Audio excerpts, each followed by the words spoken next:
Ce mercredi 29 mai, l'Espace des Libertés a accueilli des centaines d'enfants afin de célébrer la culture de la paix, une journée de fête organisée par la ville d'Aubagne et en association avec l'UNICEF. Autour des éducateurs et animateurs, plusieurs ateliers permettaient de se divertir avec des jeux éducatifs ou sportifs, mais aussi assouvir son désir de création, le tout autour de ce symbole qu'est la paix. Cet après-midi, c'est un après-midi qui est devenu maintenant une journée, on va dire une journée de paix, un mercredi de paix. Ça a lieu depuis, cette manifestation a lieu depuis à peu près, je crois que c'est la 27e. Ce qu'elle symbolise, c'est un travail qu'on fait à l'année avec les enfants. Donc des centres de loisirs, des enfants des classes, des écoles, des jeunes, puisque depuis quelques années on a intégré aussi le foot au pied d'immeuble qui participe aussi avec une remise des récompenses de la fin de championnat. Donc voilà, cette journée, c'est un petit peu tout ce qu'on a travaillé toute l'année autour de la culture de paix. Et la paix, pas uniquement dans le sens le contraire de la guerre, mais aussi comment vivre ensemble. C'est surtout le vivre ensemble avec l'autre, en coopération avec l'autre plutôt qu'en compétition, et ça on essaye de le traduire dans nos centres de loisirs et dans les classes. Donc il y a toujours le concours de dessin qui se fait dans les classes, le concours de dessin d'Hiroshima, puisque ça part, les dessins partent au Japon et reviennent avec une récompense. Ça c'est une tradition de la relation qu'il y a entre Aubagne et Hiroshima, puisque je rappelle que le maire de la ville est président de la FCDRP, de l'Association française des départements, des régions et des communes de paix.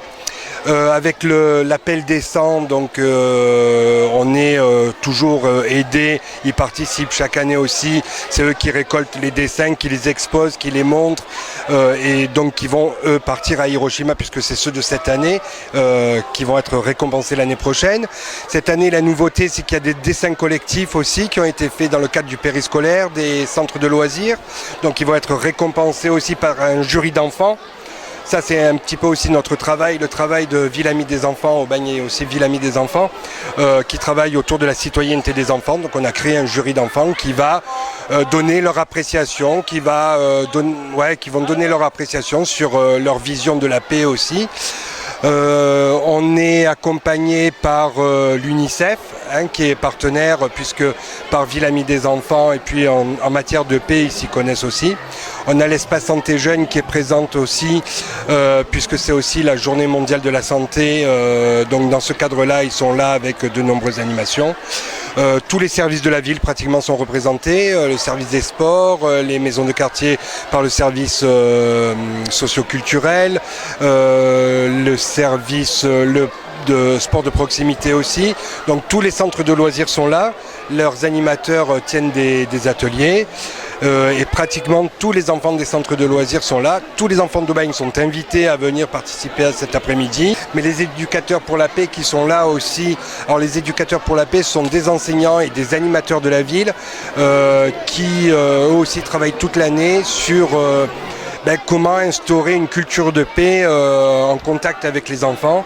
Comme je vous disais, c'est pas uniquement le contraire de la guerre, mais c'est une approche, c'est un état d'esprit, c'est l'entraide, c'est tout ça. Et voilà, on tient à ces journées-là. Une journée de paix et de solidarité qui tentait de démontrer aux plus jeunes toute la signification de ces termes. Car tout le monde le sait, l'avenir est aussi entre leurs mains.